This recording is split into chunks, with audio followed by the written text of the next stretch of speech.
मुगळी गावामध्ये क्षेत्र भेटीसाठी आलेलो आहोत। तर विशेषतः आपण या ठिकाणी मुगळी गावातील एक प्रगतशील बागायतदार बंडगर यांच्या शेतामध्ये पोहोचलेलो आहोत।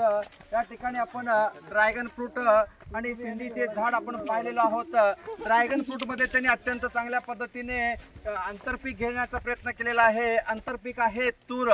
विशेषतः या ड्रॅगन फ्रूट आपल्या शरीराला खूप आवश्यक आहे। या ड्रॅगन फ्रूट मध्ये आपल्याला काय काय घटक असतात तर शरीराला आवश्यक असलेले जीवनसत्व इकडे लक्ष द्या। हा बघा, सी जीवनसत्व आणि ई जीवनसत्व आपल्याला ड्रॅगन फ्रूट पासून मिळतो। त्यामध्ये लोहाचा प्रमाण आहे, मॅग्नेशियमचा प्रमाण आहे आणि फायबर, त्यासाठी शरीराला हे खूप उपयुक्त आहे। ज्यावेळेस आपल्या शरीरातील पांढरे पेशी कमी होत असतात त्यावेळेस ड्रॅगन फ्रूट सेवन करण्यात येतो। त्यासाठी अत्यंत चांगल्या पद्धतीने खूप मोठ्या प्रमाणात त्याची लागवड भारतात सध्या चालू आहे आणि अशा प्रकारे आपण क्षेत्र भेटीसाठी येऊन त्या ठिकाणी ड्रॅगन फ्रूट पाहिलेलो आहोत। धन्यवाद। जालवा सर, अतिशय चांगलं माहिती दिल्याबद्दल महांतेश्वर प्रशालातर्फे त्यांचा खूप खूप अभिनंदन।